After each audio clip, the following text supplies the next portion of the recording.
എല്ലാവർക്കും ഐ+ന്റെ പുതിയൊരു വീഡിയോയിലേക്ക് സ്വാഗതം. നമ്മൾ RRB JEE-യുടെ മുൻകാലങ്ങളിൽ ചോദിച്ചിട്ടുള്ള ക്വസ്റ്റ്യൻ ഡിസ്കഷൻ ആയിരുന്നു കഴിഞ്ഞ ക്ലാസ്സുകളിലൊക്കെ ഡിസ്കസ് ചെയ്തത്. അപ്പോൾ ഇന്ന് നമുക്ക് ഫ്ലൂയിഡ് മെക്കാനിക്സിൽ നിന്നുള്ള ഒരു 10 ക്വസ്റ്റ്യൻസ് ഡിസ്കസ് ചെയ്യാം പ്രീവിയസ് ഇയർ. അപ്പോൾ ആദ്യത്തെ question, the coefficient of velocity is defined as the ratio of, അതായത് CV എന്താണെന്നാണ് ചോദിച്ചേക്കുന്നത്. അപ്പം area of jet at vena contract to area of the orifice, അതല്ല കാര്യം. Actual velocity of jet at vena contract to theoretical velocity, അതല്ലേ നമ്മുടെ CV എന്ന് പറയുന്ന കാര്യം. അതായത് വീന കോൺട്രാക്റ്റിലുള്ള ജെറ്റിന്റെ വെലോസിറ്റി ഡിവൈഡ് ബൈ നമ്മൾ കാൽക്കുലേറ്റ് ചെയ്ത തിയററ്റിക്കൽ വെലോസിറ്റി ചെയ്യുമ്പോഴാണ് നമുക്ക് ആ ഒരു കോഎഫിഷ്യന്റ് ഓഫ് വെലോസിറ്റി എന്നുള്ള ഒരു ടേം വരുന്നത്. അപ്പോൾ ഇതേപോലെ തന്നെ 2-3 സാധനങ്ങളുണ്ട്. അതായത് ഇപ്പം നമ്മൾ പഠിച്ചതെന്ന് വെച്ച് കഴിഞ്ഞാൽ കോഎഫിഷ്യന്റ് ഓഫ് വെലോസിറ്റി, അതെന്ന് വെച്ച് കഴിഞ്ഞാൽ actual velocity of the jet at vena contract divide by theoretical velocity ആയിരിക്കും. അതേപോലെ തന്നെ കോഎഫിഷ്യന്റ് ഓഫ് കോൺട്രാക്ഷൻ ഉണ്ട്. കോഎഫിഷ്യന്റ് ഓഫ് കോൺട്രാക്ഷൻ എന്തായിരിക്കും? Area of jet at vena contract, ആ വീന കോൺട്രാക്ട് റീജിയനിലുള്ള നമ്മുടെ ജെറ്റിന്റെ ഏരിയ ഡിവൈഡ് ബൈ ആ ഒറിഫിസിന്റെ ഏരിയ, അതായത് വെള്ളം എവിടെ നിന്നാണോ പോകുന്നത് ആ ഒരു ഒറിഫിസിന്റെ ഏരിയ. അപ്പോൾ അത് ചെയ്യുമ്പോൾ നമുക്ക് എന്ത് കിട്ടും? CC കിട്ടും. ഇനി കോഎഫിഷ്യന്റ് ഓഫ് ഡിസ്ചാർജ് എന്ന് വെച്ച് കഴിഞ്ഞാൽ ആക്ച്വൽ ഡിസ്ചാർജ് എത്രയാണോ ഡിവൈഡ് ബൈ നമ്മൾ തിയററ്റിക്കലി കാൽക്കുലേറ്റ് ചെയ്ത ഡിസ്ചാർജ്. അപ്പം നമുക്ക് ഈ കോഎഫിഷ്യന്റ് ഓഫ് ഡിസ്ചാർജ് വേറൊരു രീതിയിൽ കണ്ടുപിടിക്കാം. CC ഇൻറ്റു CV ചെയ്യുമ്പോഴും നമുക്ക് CD എന്ന് പറയുന്ന കോഎഫിഷ്യന്റ് ഓഫ് ഡിസ്ചാർജ് കിട്ടുന്നു. അപ്പം ഇതിന്റെ കറക്റ്റ് ആയിട്ടുള്ള ആൻസർ, അതായത് ഈ ഒരു ക്വസ്റ്റ്യൻ ആൻസർ എന്ന് വെച്ച് കഴിഞ്ഞാൽ actual velocity of jet at vena contract to theoretical velocity ആണ്. ഇനി what percentage of total volume of an iceberg floats above the water surface, assume the density of the ice to be 920 and the density of water to be 1000. അപ്പം ഈ ഒരു കേസിൽ ഇത് നമ്മുടെ water ലെവലാണെന്ന് വെച്ചോ. Water ലെവലിൽ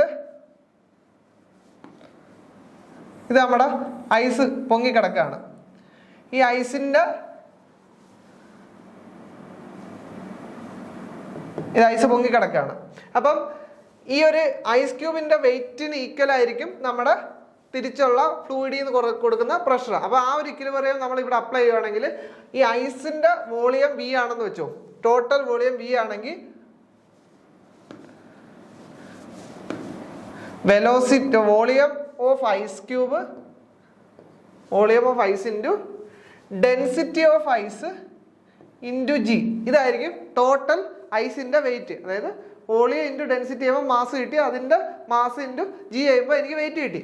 ഈക്വൽ ടു എന്തായിരിക്കും? Buoyant force. Buoyant force എന്തായിരിക്കും? ഈ ഡിസ്പ്ലേസ് ചെയ്ത വാട്ടറിന്റെ വോളിയം എത്ര ആയിരിക്കും? ഇത്രയും വോളിയം ആയിരിക്കും ഡിസ്പ്ലേസ് ചെയ്തിട്ടുണ്ടാവുക. അതെന്ന് വെച്ച് കഴിഞ്ഞാൽ നമുക്ക് V ഡിസ്പ്ലേസ് എന്ന് കൊടുക്കാം. ഡിസ്പ്ലേസ്. അപ്പൊ ഈ ഡിസ്പ്ലേസ് ചെയ്തതിന്റെ വോളിയത്തിന്റെ ബാക്കി, അതായത് ഈ ഐസിന്റെ വോളിയത്തിൽ നിന്ന് ഈ ഡിസ്പ്ലേസ് ചെയ്ത വോളിയം കുറച്ച് കഴിഞ്ഞാൽ നമുക്ക് എത്രത്തോളം പാർട്ട് ഫ്ലോട്ട് ചെയ്തു, അതായത് എബോവ് വാട്ടർ ലെവലിൽ ഫ്ലോട്ട് ചെയ്തെന്ന് അറിയാം. അപ്പം V ഡിസ്പ്ലേസ്ഡ് ഇൻറ്റു ഡെൻസിറ്റി എത്ര? ആ ഒരു ഡിസ്പ്ലേസ് ചെയ്ത വാട്ടറിന്റെ വെയിറ്റ്, അതെന്താ? ഡെൻസിറ്റി ഓഫ് വാട്ടർ ആണ്. Rho into water into G. ഇതാണ് നമ്മുടെ ആ ഇക്വേഷൻ. അപ്പം G നമുക്ക് ക്യാൻസൽ ചെയ്ത് കളയാം. അങ്ങനെ ആകുമ്പോഴത്തേക്കും V ഡിസ്പ്ലേസ്ഡ് നമുക്ക് ടോട്ടൽ വോളിയത്തിന് V എന്ന് മാത്രം കൊടുക്കാം. V ഇൻറ്റു ഐസിന്റെ ഡെൻസിറ്റി 920 ഈക്വൽ ടു ഡിസ്പ്ലേസ് ചെയ്തത് ഇതിന്റെ ഒരു പാർട്ടാണെന്ന് വെച്ചോ. അപ്പം നമുക്ക് X ഇൻറ്റു V എന്ന് കൊടുക്കാം. X ഇൻറ്റു V, അതായത് V എന്ന് വെച്ച് കഴിഞ്ഞാൽ ടോട്ടൽ വോളിയമാണ്. അപ്പോൾ X ഇൻറ്റു V ഇൻറ്റു 1000. അപ്പം X എന്തായിട്ട് കിട്ടും? 920/1000. ഇത്രയും വോളിയം എന്താ ചെയ്തു? ഡിസ്പ്ലേസ് ചെയ്തു. അതായത് ഇത്രയും വോളിയം വാട്ടറിന്റെ ലെവലിന്റെ താഴെ ആയിരിക്കും. അപ്പം അപ്പോൾ അതെത്ര കിട്ടും? 92% എന്ന് കിട്ടും. ഈ 92% എന്ന് വെച്ച് കഴിഞ്ഞാൽ വാട്ടറിന് ബിലോ ആയിരിക്കും. അപ്പം ബാക്കി എത്ര ശതമാനമായിരിക്കും വാട്ടറിന് എബോ ഉണ്ടാവുക? 8%. 8% ആയിരിക്കും വാട്ടറിന് എബോ. അപ്പം ഇവിടെ ചോദിച്ചേക്കുന്നത് എന്ന് വെച്ച് കഴിഞ്ഞാൽ എത്രയാണ് എബോ? ഫ്ലോട്ട്സ് എബോ ആണ്. അപ്പോൾ എബോ എത്ര ആയിരിക്കും? 8%. അപ്പോൾ അതായത് ഓപ്ഷൻ B ആണ് കറക്റ്റ് ആയിട്ടുള്ള ആൻസർ. ഇനി the ratio of dynamic viscosity to mass density is known as, അതായത് നമ്മുടെ normal viscosity normal viscosity divide by density ചെയ്യുമ്പോൾ എന്ത് കിട്ടുമോ നമുക്കറിയാം. എന്താ? Kinematic viscosity. അപ്പം ഓപ്ഷൻ സി ആണ് കറക്റ്റ് ആയിട്ടുള്ള ആൻസർ. ഇനി അടുത്ത പാസ്കൽസ് ലോ റിലേറ്റ് ചെയ്തിട്ടുള്ള ഒരു ക്വസ്റ്റ്യൻ ആണ്. Pascal's law states that the pressure at a point is equal in all direction in a. അതായത് എപ്പോഴാണ് ഫ്ലൂയിഡ് ഒരു പ്രഷർ എല്ലാ പോയിന്റിലേക്കും എല്ലാ ഡയറക്ഷനിലേക്കും ഒരു പർട്ടിക്കുലർ പോയിന്റ് എന്നുള്ളത് ഈക്വൽ ആവുന്നത്? അതെപ്പോഴായിരിക്കും? Fluid at rest, laminar flow, inviscid flow, turbulent flow. ഇതിലേതാ? ഫ്ലൂയിഡ് അറ്റ് റെസ്റ്റിലായിരിക്കും. അതായത് ഫ്ലൂയിഡ് റെസ്റ്റിലാണെങ്കിൽ മാത്രമേ നമുക്ക് പാസ്കൽസ് ലോ അപ്ലൈ ചെയ്യാൻ പറ്റത്തുള്ളൂ. അപ്പം ഓപ്ഷൻ എ ആണ് കറക്റ്റ് ആയിട്ടുള്ള ആൻസർ. ഇനി അടുത്ത എന്താ? When a fluid is at rest the shear stress. അതായത് ഫ്ലൂയിഡ് റെസ്റ്റിലാകുമ്പോൾ ഷിയർ സ്ട്രെസ് എന്താണെന്നാണ്. അപ്പം tau is equal to mu into do u by do x ആണ്. അപ്പോൾ ഇവിടെ നമുക്ക് റെസ്റ്റിലാണെന്ന് പറഞ്ഞു കഴിഞ്ഞാൽ ഈ ഒരു ഡിഫറൻഷ്യൽ 0 ആയിട്ട് കിട്ടി. അതിനർത്ഥം എന്താ? ഈ ഷിയർ സ്ട്രെസ് എന്തായിട്ടാവും? 0. ഷിയർ സ്ട്രെസ് 0 എന്ന് പറഞ്ഞു കഴിഞ്ഞാൽ ഓപ്ഷൻ ബി ആണ് കറക്റ്റ് ആയിട്ടുള്ള ആൻസർ. ഇനി gauge pressure at a point is equal to. അപ്പം ഗേജ് പ്രഷർ എന്താ? അതായത് നമ്മൾ ഇപ്പം ഇത് നമ്മൾ അബ്സല്യൂട്ട് സീറോ പ്രഷർ ആയിട്ട് എടുത്തെന്ന് വെച്ചോ, 0 ലൈൻ ആണെന്ന് എടുത്തോ. അപ്പം ഇതിനെ നമ്മൾ അറ്റ്മോസ്ഫിയറിക് പ്രഷർ ആയിട്ട് എടുത്തെന്ന് വെച്ചോ, അറ്റ്മോസ്ഫിയറിക് പ്രഷർ. ഇനി നമ്മുടെ ആക്ച്വൽ പ്രഷർ എന്ന് വെച്ച് കഴിഞ്ഞാൽ ഇതാണെന്ന് വെച്ചോ. അപ്പം ഇതായിരിക്കും ആ അബ്സല്യൂട്ട് പ്രഷർ. അപ്പൊ ഈ നമ്മുടെ അറ്റ്മോസ്ഫിയർ പ്രഷറായിട്ട് റിലേറ്റ് ചെയ്ത് നമ്മൾ പറയുന്ന പേരാണ് ഗേജ് പ്രഷർ. അപ്പം ഗേജ് പ്രഷർ ആണ് എന്താണെന്നാണ് ചോദിച്ചിരിക്കുന്നത്. ഗേജ് പ്രഷർ അപ്പോൾ എന്തായിരിക്കും? അബ്സല്യൂട്ട് പ്രഷറിൽ നിന്ന് അറ്റ്മോസ്ഫിയറിക് പ്രഷർ കുറയ്ക്കുന്നതായിരിക്കും നമ്മുടെ ഗേജ് പ്രഷർ. അപ്പം അബ്സല്യൂട്ട് പ്രഷറിൽ നിന്ന് അറ്റ്മോസ്ഫിയറിക് പ്രഷർ കുറച്ചു, അതാണ് നമ്മുടെ ഗേജ് പ്രഷർ. ഇനിയിപ്പം വാക്വം പ്രഷറാണ്. ഇതിപ്പം ഇവിടെ ആയിരുന്നു. ഇനിയിപ്പം വാക്വം പ്രഷർ ആണെങ്കിലുള്ള കേസ് എന്താ?